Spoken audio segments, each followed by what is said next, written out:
Perhatian, PDKT online akan dimulai beberapa saat lagi. Mari siapkan hati kita untuk memuji dan menyembah Tuhan. Shalom, Sobat DC Ministry dimanapun berada. Senang sekali bisa berjumpa kembali dengan teman-teman semua dalam PDKT online hari ini. Sebelum kita masuk untuk mendengar sharing firman Tuhan, mari kita terlebih dahulu bersatu di dalam doa. Tuhan Yesus yang baik, terima kasih buat berkat dan penyertaan-Mu sehingga kami boleh berkumpul kembali dalam ibadah PDKT online hari ini. Sekalipun secara online, kami yakin percaya hadirat Tuhan selalu nyata dimanapun kami berada. Sebentar lagi kami akan mendengarkan firman-Mu, berbicaralah Engkau Tuhan, pakailah lidah bibir hamba untuk menyampaikan firman-Mu, dan jamalah setiap hati kami yang mendengar pada hari ini. Sembunyikan hamba di balik salib-Mu, dalam nama Yesus, mari kita yang sama-sama berdoa dan percaya katakan, Amin. Sobat DC Ministry yang dikasihi Tuhan, sharing hari ini saya beri judul, Jangan Bimbang Jika Ingin Melihat Mujizat. Ada kalanya beberapa dari antara kita yang hari ini berdoa, menantikan mujizat dari Tuhan, namun setelah berkata amin, kita ragu sendiri akan doa kita.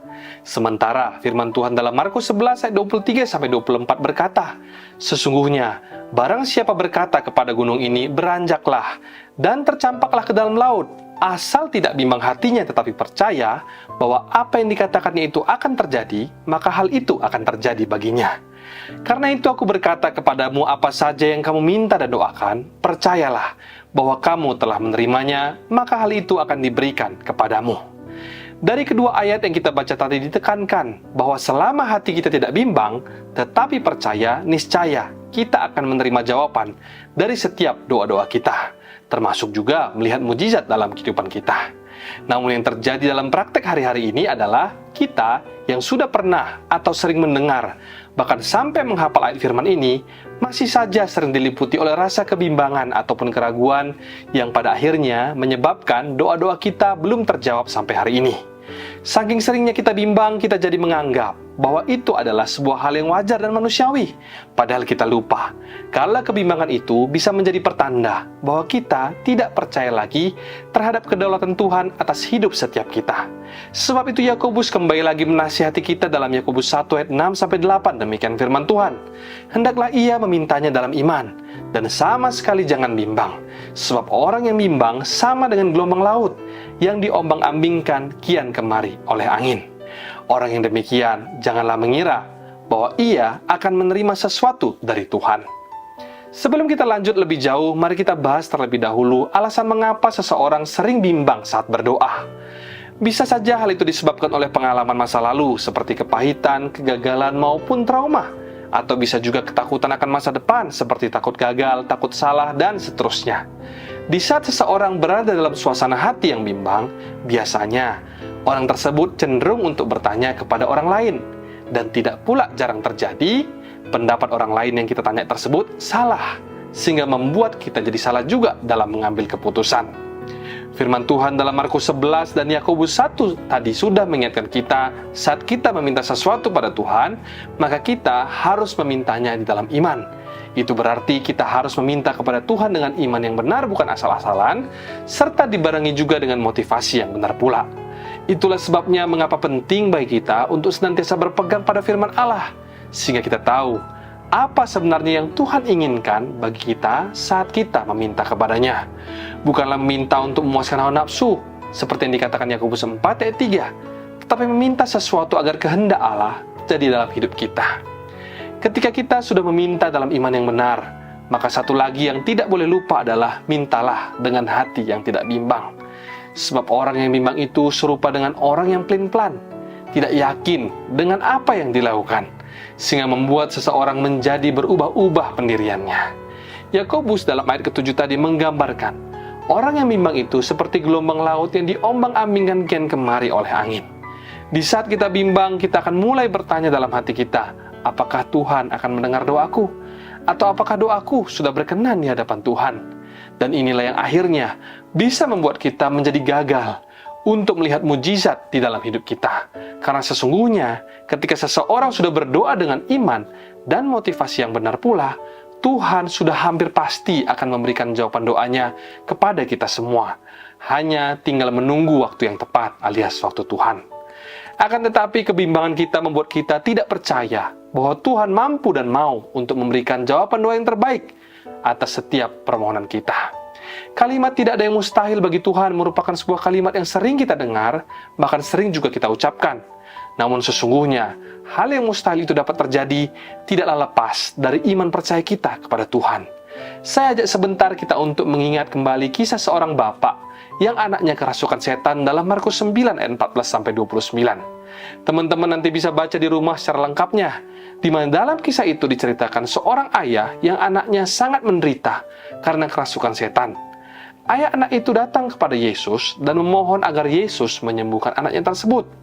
Namun ada satu hal yang menarik dalam cerita ini, yaitu saat dia mengeluarkan pernyataan kepada Yesus. Demikian dikatakan dalam ayat 22, "Sebab itu jika engkau dapat berbuat sesuatu, tolonglah kami dan kasihanilah kami."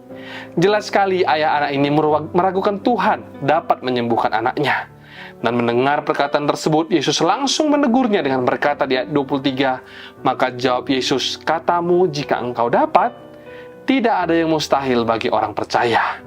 Puji Tuhannya, setelah mendengar teguran Yesus itu, sang ayah tersadar dan ia langsung berteriak, "Aku percaya, tolonglah aku yang tidak percaya ini." Di sini kita bisa melihat bahwa kunci kita untuk melihat mujizat terletak pada iman percaya dan ketidakbimbangan hati kita kepada Tuhan. Seperti judul sharing kita hari ini, jangan bimbang jika mau melihat mujizat.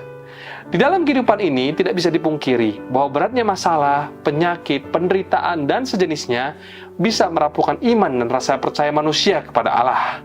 Apalagi dalam konteks kisah tadi diceritakan bahwa penderitaan si anak ini sudah berlangsung cukup lama dan keadaannya semakin lama semakin memburuk. Ditambah lagi dikatakan bahwa sebelumnya para murid sudah berusaha menyembuhkan anak itu, tetapi mereka gagal. Kegagalan ini menambah keraguan si ayah terhadap Tuhan Yesus.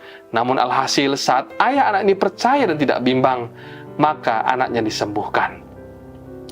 Melalui seri hari ini saya rindu untuk berbagi beberapa poin yang perlu untuk kita selalu lakukan di saat kita bimbang, terutama di saat kita hendak mengambil keputusan-keputusan penting dalam hidup kita.